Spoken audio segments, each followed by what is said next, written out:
प्रथम देवभूमि समान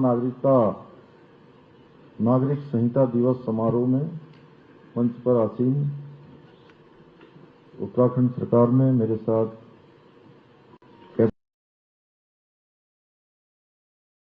राज्य में लागू दिया था।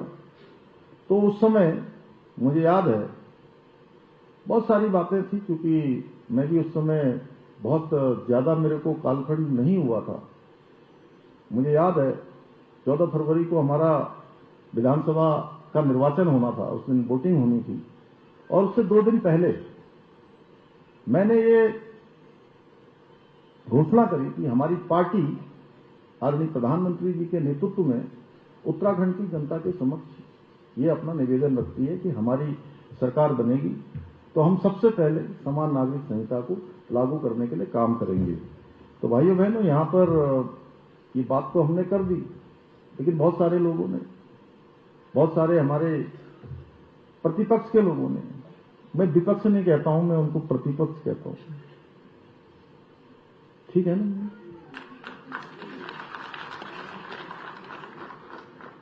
प्रतिपक्ष के लोगों ने हमारा बड़ा मजाक उड़ाया जी, और उस समय किसी को विश्वास नहीं था। ऐसे अरे भाई, आपने वचन तो दे दिया, घोषणा तो कर दी, संकल्प तो रख दिया,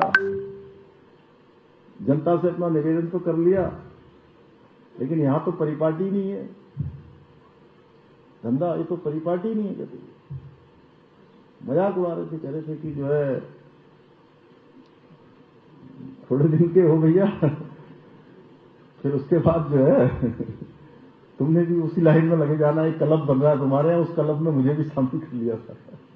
अब मैं क्या करता, लेकिन मेरे मन में दृढ़ विश्वास था।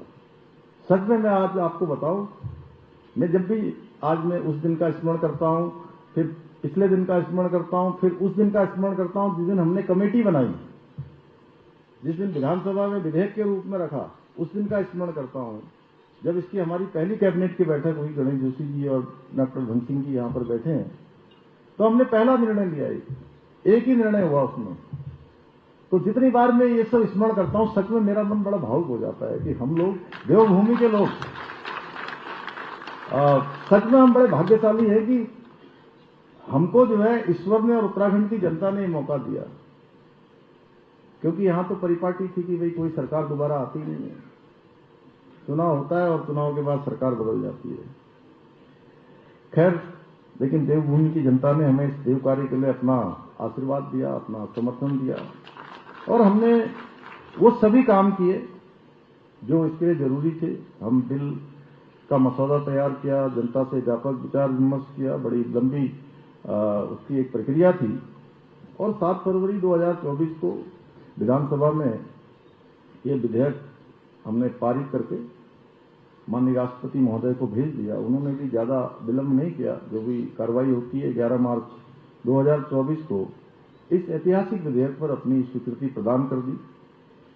सभी आवश्यकताओं को, नियमावली को, प्रक्रियाओं को पूरा करते हुए, जिसमें शत्रुघ्न सिंह जी इसकी नियमावली को बनाने की कमेटी के भी वो थे, चेयरमैन थे, और 27 जनवरी 2025 को इसको विधिवत रूप से राज्य को समर्पित कर दिया, राज्य में लागू कर दिया। भाइयों बहनों, हमने देखा कि समाज में कुछ समुदायों के लिए अलग अलग और व्यक्तिगत कानूनों के कारण भेदभाव, असमानता, अन्याय की स्थिति बनी हुई थी, और समान नागरिक संहिता का उद्देश्य इन्हीं सब भेदभावों को समाप्त कर राज्य के सभी नागरिकों के लिए एक समान और न्याय संगत कानूनी व्यवस्था सुनिश्चित करना है। और यूसीसी के लागू होने से न केवल राज्य से सभी नागरिकों को राज्य के समान अधिकार प्राप्त हुए, बल्कि महिला सशक्तिकरण की दिशा में, जिसमें अभी प्रोफेसर सुरेखा जी ने बहुत विस्तार से बताया कि एक नए युग की शुरुआत भी हुई है। महिलाओं की सुरक्षा भी होगी इससे, और उनका सशक्तिकरण भी होगा, हर क्षेत्र में उनको आगे बढ़ने का अवसर मिलेगा। और यूसीसी के माध्यम से हमारे राज्य की मुस्लिम बहन बेटियों को जो तमाम कुरीतियां, हलाला, इद्दत, बहुविवाह, बाल विवाह, 3 तलाक जैसे ऐसी कुरीतियों से उनको मुक्ति मिली है। और यूसीसी के माध्यम से देवभूमि में महिलाओं का शोषण, असमानता और अन्याय से मुक्ति मिली है। यूसीसी लागू होने के बाद उत्तराखंड में एक भी मामला अभी तक हलाला या बहुविवाह का सामने नहीं आया है। और मैं ये कहना चाहता हूं, कहीं पर भी अगर इस प्रकार का कहीं भी कोई मामला आएगा तो उस पर बिल्कुल सख्त से सख्त कार्रवाई होगी, जो भारत का संविधान कहता है, ये कानून कहता है। इसलिए किसी को कहीं पर कोई भी घबराने की आवश्यकता नहीं है। हम सबको समाज की उन बहनों के साथ खड़ा होना है अगर कहीं पर इस कानून के अतिरिक्त कोई बात आती है। इसीलिए हमने इसका प्रावधान किया है।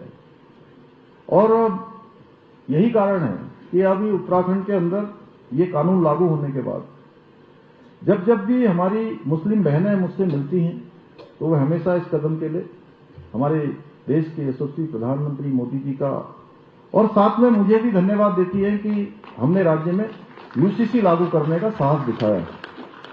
भाइयों बहनों, ये काम देश की आजादी के बहुत सालों पहले ही हो जाना चाहिए था, देश आजाद होने के बाद, लेकिन केवल तुष्टीकरण के कारण से, वोट बैंक के कारण से ये साहस लोगों ने नहीं दिखा पाया। और जो दुनिया के सभी विकसित और सभ्य देश हैं और प्रमुख मुस्लिम राष्ट्रों में भी समान नागरिक संहिता पहले से ही लागू है। आज के इस अवसर पर मैं स्पष्ट करना चाहता हूं कि समान नागरिक संहिता, इसके बारे में बहुत सारी गलत प्रकार की अफवाहें भी फैलाई गई, बहुत सारा संदेह भी लोगों के मन में पैदा किया गया कि ये कुछ लोगों को टारगेट किया जा रहा है, एक वर्ग विशेष को इसमें लक्ष्य मानकर जो है काम किया जा रहा है, असमानता की जा रही है, भेदभाव किया जा रहा है। और यही नहीं, इसको पूरी दुनिया के अंदर फैलाने का प्रयास हुआ कि भारत में एक राज्य है उत्तराखंड, वहां पर इस प्रकार का काम हो रहा है, वहां सारे अधिकार खत्म कर दिए हैं, सारी चीजें वहां लोकतंत्र खत्म कर दिया है। ये तमाम तरह से आप लोग देख रहे होंगे। जैसे अभी मैंने कल भी एक भारत विकास परिषद के कार्यक्रम में गया था तो वहां भी मैंने बोला कि अभी कोई एक अमेरिका की कोई एनजीओ है या पता नहीं कौन सी एनजीओ है, मैं बहुत ठीक से नहीं जानता, तो उसमें उन्होंने लिखा कि जो है जो क्या होती हेट स्पीच, उस स्पीच में जो है मेरा नाम जो है वो पहले नंबर पर रख दिया गया उन्होंने। अब मैं सोच रहा हूं कि भाई मैंने तो कभी किसी के साथ हेट किया ही नहीं, तो स्पीच हेट कैसे हो सकती है? आपको लगता है कभी मैंने कभी हेट किया हो?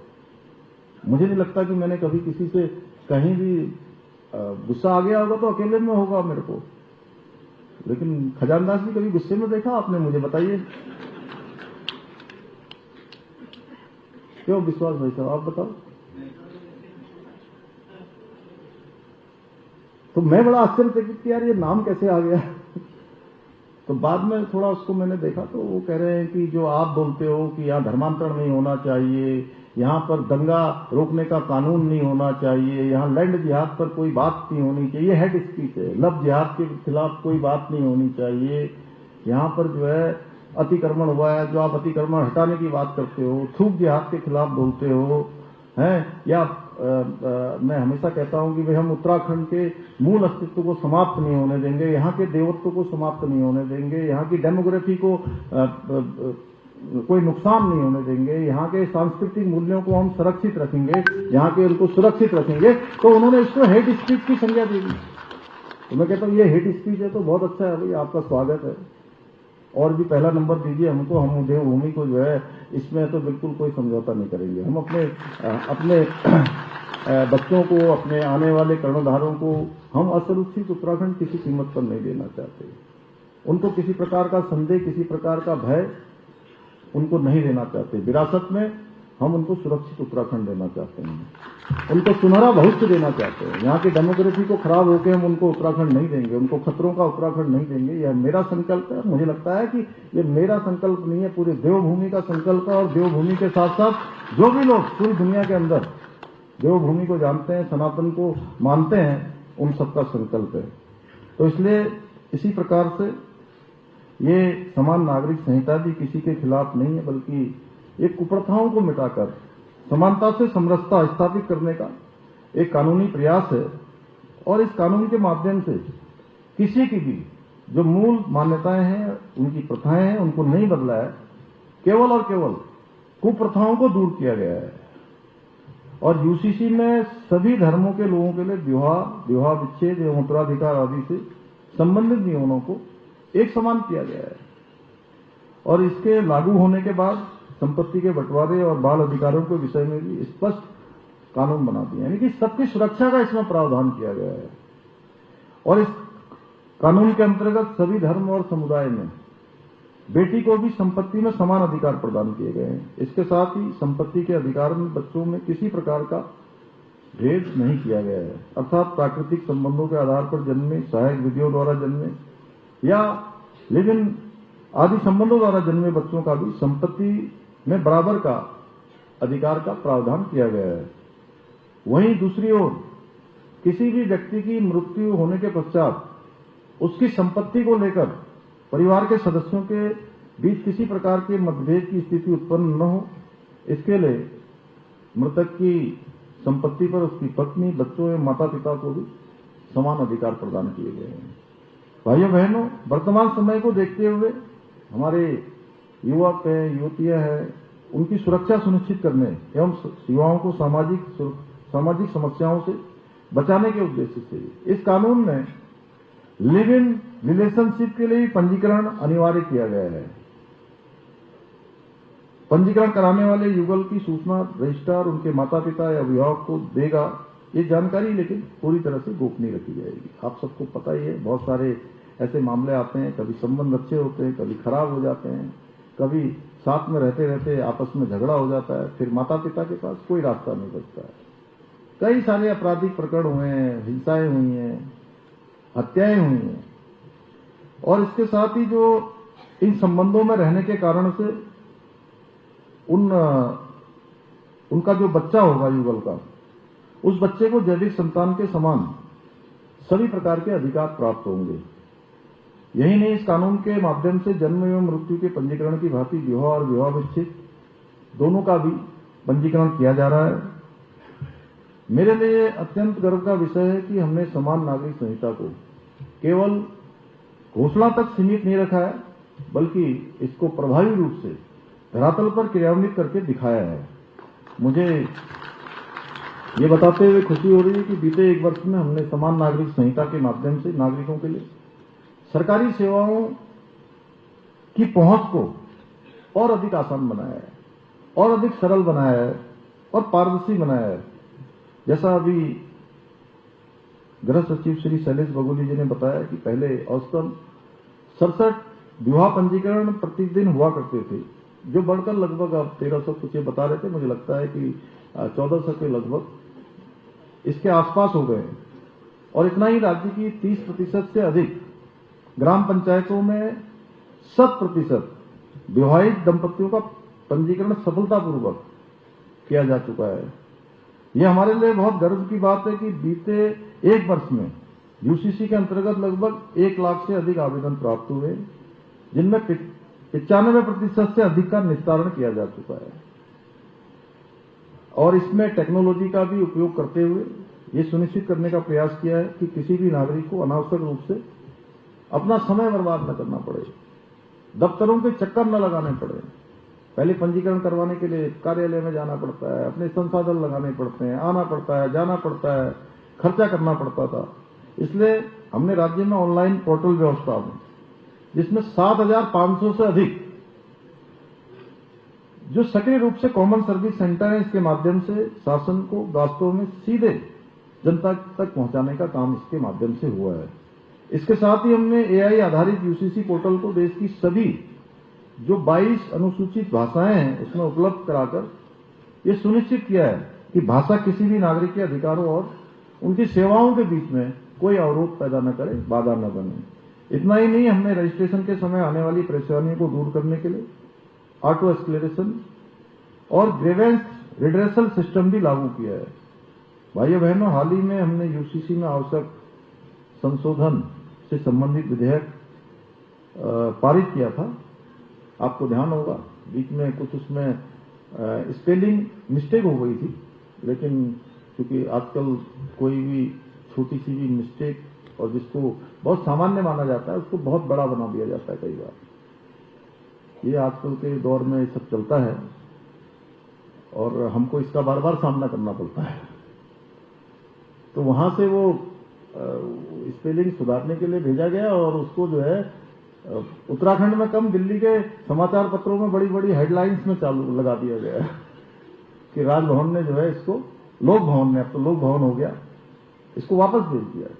इतनी सामान्य सी बात थी, उसको सुधार के भेजना था और उसको सुधार करके भेज दिया गया। तो कल ही 26 जनवरी के दिन, गणतंत्र दिवस के दिन, माननीय राज्यपाल महोदय ने उसकी स्वीकृति भी हमको दे दी है। इसके अंतर्गत अब पहचान छुपाकर हमारी भोली भाली बेटियों को शिकार बनाने वाले तत्वों पर सख्त शिकंजा कसते हुए यह प्रावधान किया गया है कि विवाह के समय यदि अपनी पहचान छिपाई गई हो, गलत तथ्य बताए गए हों और धोखे से विवाह किया गया हो, तो ऐसे सभी विवाहों को निरस्त किए जाने की व्यवस्था इसके माध्यम से की गई है।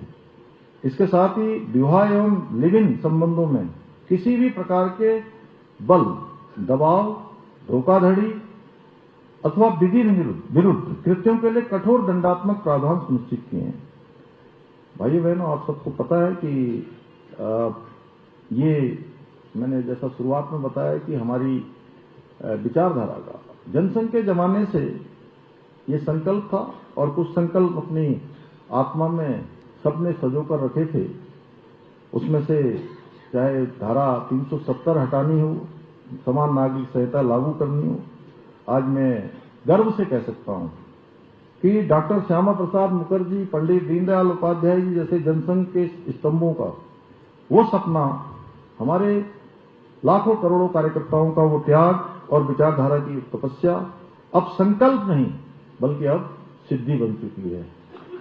लेकिन दुर्भाग्य से देश ने दशकों तक ऐसी सरकारें देखी जिन्होंने सत्ता पर तो राज किया लेकिन कभी राष्ट्र को जोड़ने का साहस नहीं दिखाया।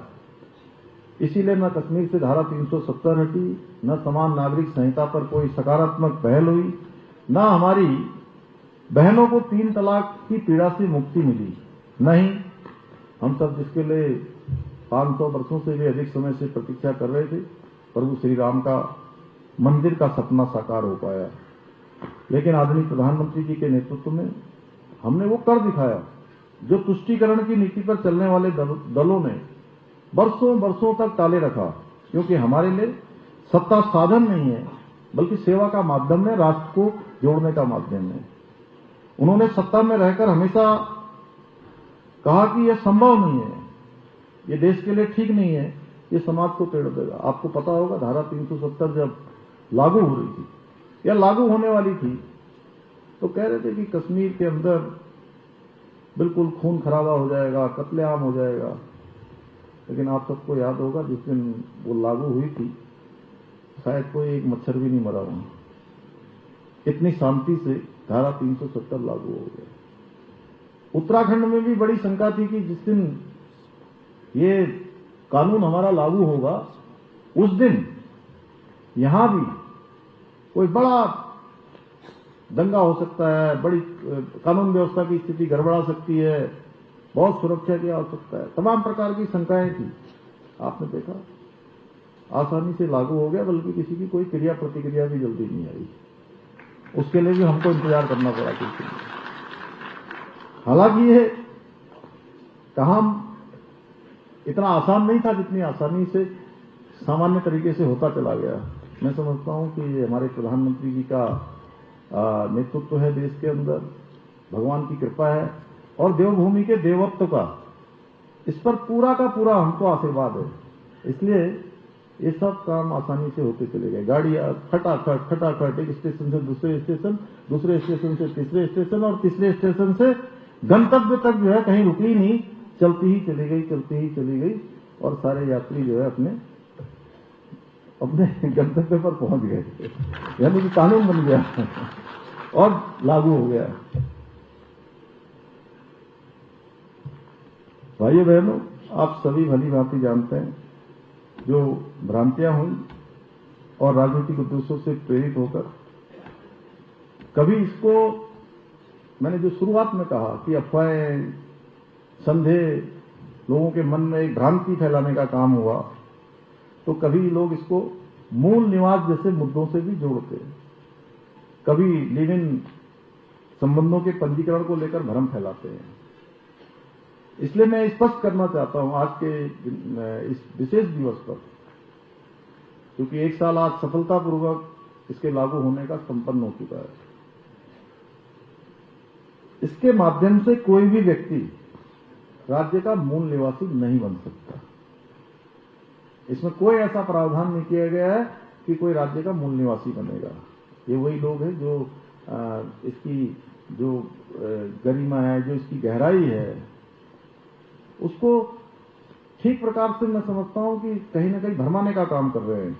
और जहां तक लिव इन संबंधों का प्रश्न है, तो इसमें जो प्रावधान किए हैं वो हमारी बहन बेटियों की सुरक्षा के लिए और सम्मान के लिए और उनके अधिकारों की रक्षा के लिए हैं।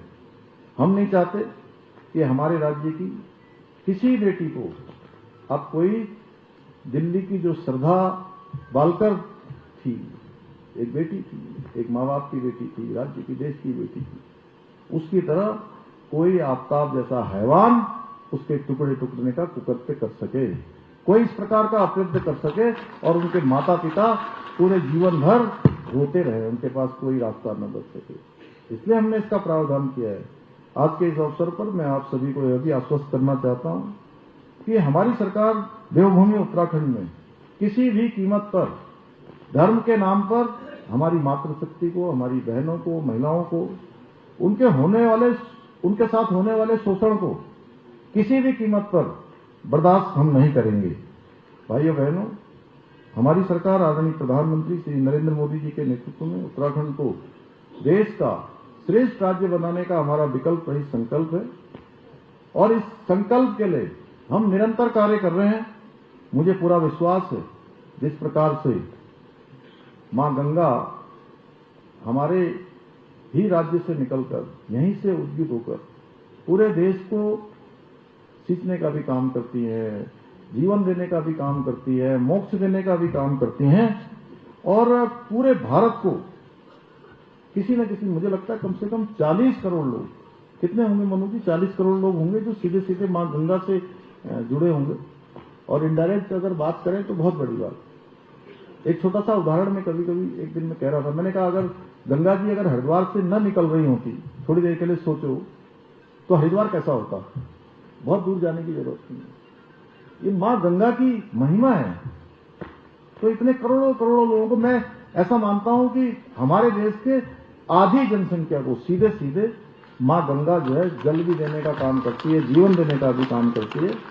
उसी प्रकार से उत्तराखंड से निकलने वाली ये समान नागरिक संहिता की समरस धारा देश के दूसरे राज्यों को भी इस दिशा में आगे बढ़ने के लिए अवश्य प्रेरित करेगी। इसका लाभ सभी को होने वाला है। इसी विश्वास के साथ पुनः मैं आप सभी को एक बार फिर से इतनी बड़ी संख्या में आने के लिए आप सबका धन्यवाद करते हुए आप सभी को समान नागरिक संहिता दिवस की बधाई देता हूं और अपनी बात समाप्त करता हूं। बहुत बहुत धन्यवाद माननीय मुख्यमंत्री महोदय। अब हमारे कुछ लोग